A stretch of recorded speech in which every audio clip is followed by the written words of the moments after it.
All right, guys, I'll show you all a little bit of symbolism right here. The first thing I'm going to do is I'm going to draw the heart.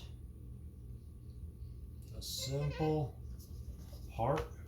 That's kind of the common term for it, but it's also known as the cardiogram. And I'll explain why. So here, all right, I got a better idea.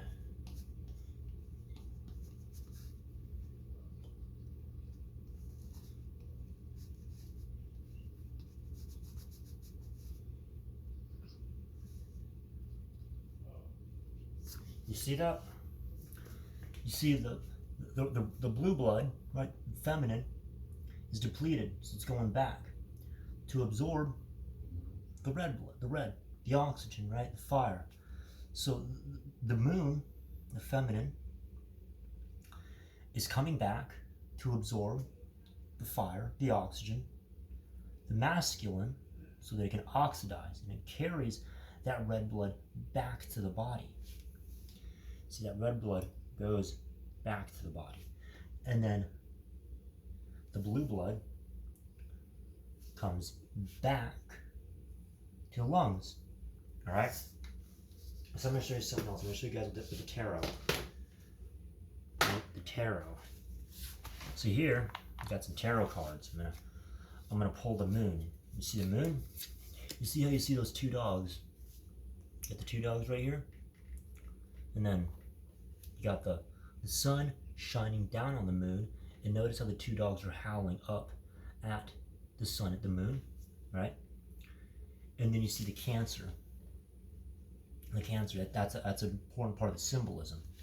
Because you'll notice, right? See us. In the tree of life, right? Let me show you something else. You see these four signs, right? It's the world card. So you have Leo, Aquarius, Taurus, and Scorpio. The same thing with the Ace of Cups. You see the dove that represents the fire, Sagittarius, going down into the cup, the feminine, and then the water, it's going back, and then these clouds is the water evaporating back in the clouds and into the cups, so that the masculine, Sagittarius, goes in there, and Scorpio goes in there, and then pushes it back. That's Scorpio, Mars. Then I'll show you guys something even more. All right, so aside from tarot for now, I'm going to go back and have to wipe off this board. Let's wipe off this board a little bit. So now I'm going to explain to you. So you have the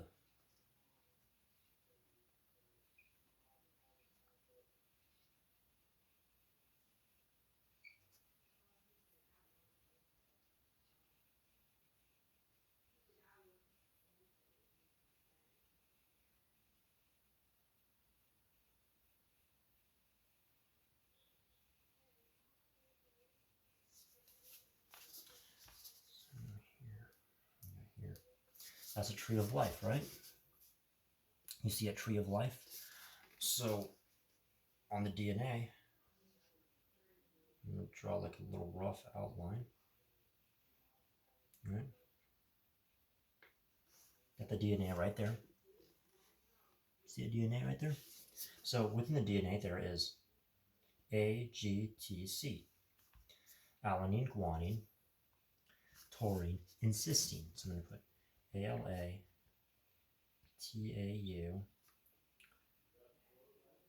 right?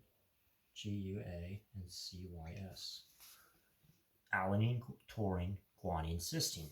In other words, that ends up being Aries,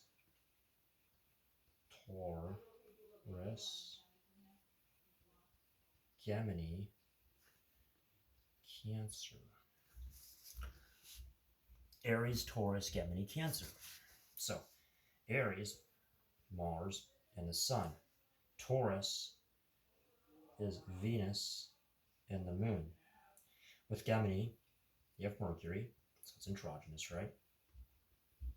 And then Cancer, you have the moon, you have Jupiter.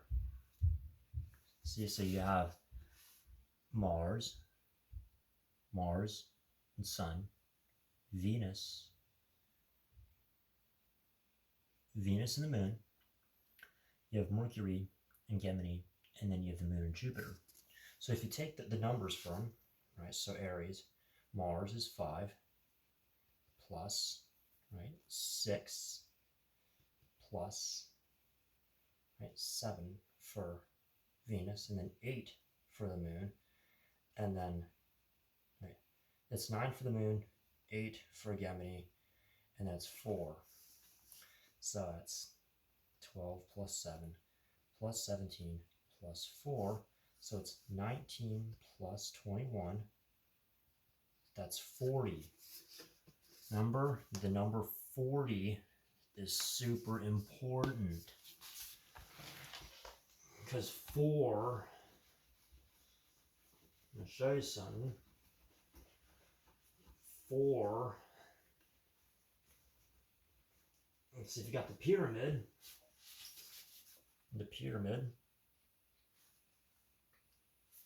So you got the triangle here, and then you got cross. See the 4-sided pyramid, right? And then you see that the triangle is 1, 2, 3, and then 4. See that? And then 40 is 10 times 4. Because a tree of life, let me draw this real quick.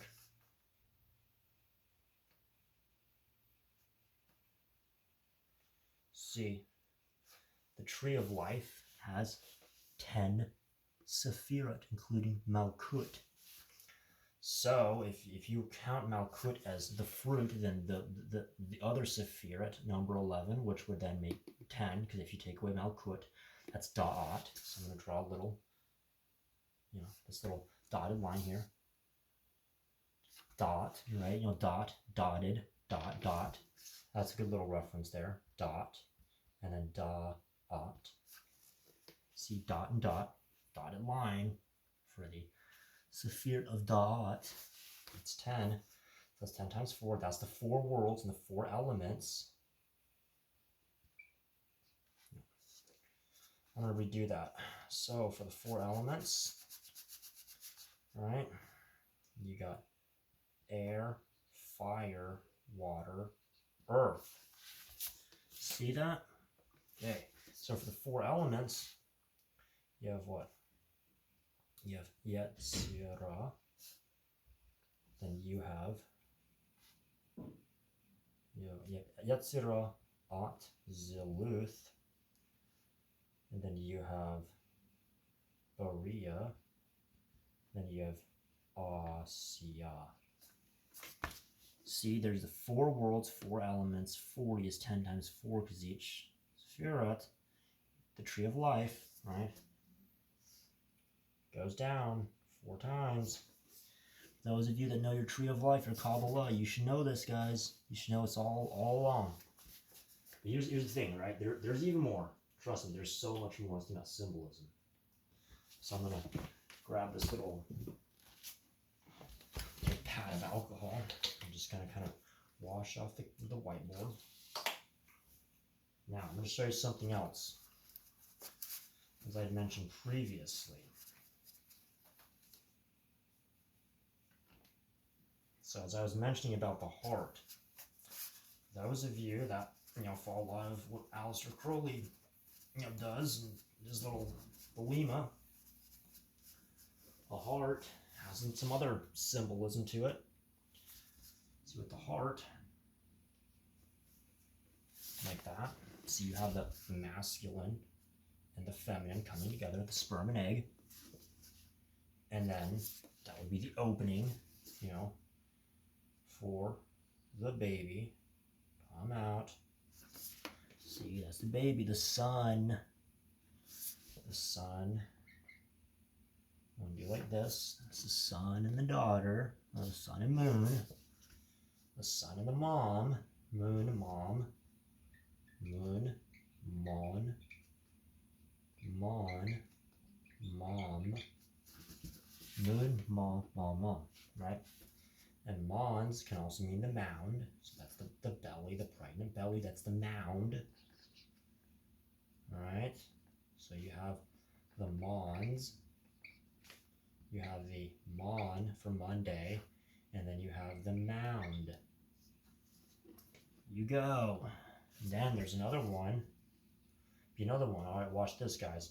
So, all this symbolism is right here. There's another one too. Let's look. So, with the heart, if you guys have ever seen Aleister Crowley's Thoth deck, you should know what I'm talking about. Okay.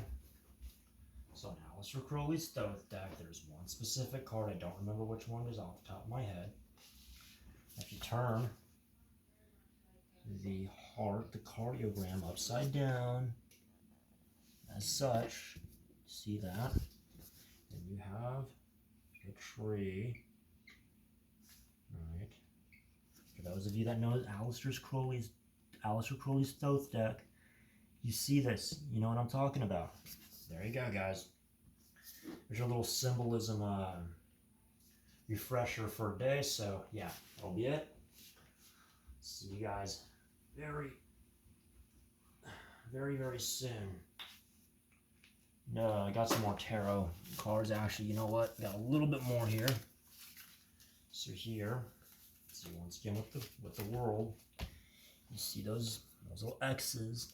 That's mitosis and meiosis. The feminine, masculine's fixed. That's Saturn, the world, the formation. Then you have the high priestess. You see Jachin and Boaz. You see the moon. And you see the little Sephirot, how it's all formed up there. Yesod is at the very bottom. The two pillars are on the right. And then you don't see Malkut because Malkut is the earth. The moon, Yesod, that's astral. That's sublunary is between Yesod and Malkut, but you don't see that here. Malkut is separate. It's the physical world. Same thing with the chariot. Black and white, Jachin and Boaz. Chariot is Cancer. And then, with the lovers, you see the same, masculine and feminine. With the Two of Swords, it's blindness, see? Because with the Two of Swords, it shows that you don't need to see with your actual eyes. Because, see, the moon, that's the subconscious. Everything is shining upon you. Everything is shining there. The moon, your subconscious, so there's a sword that's flanking it.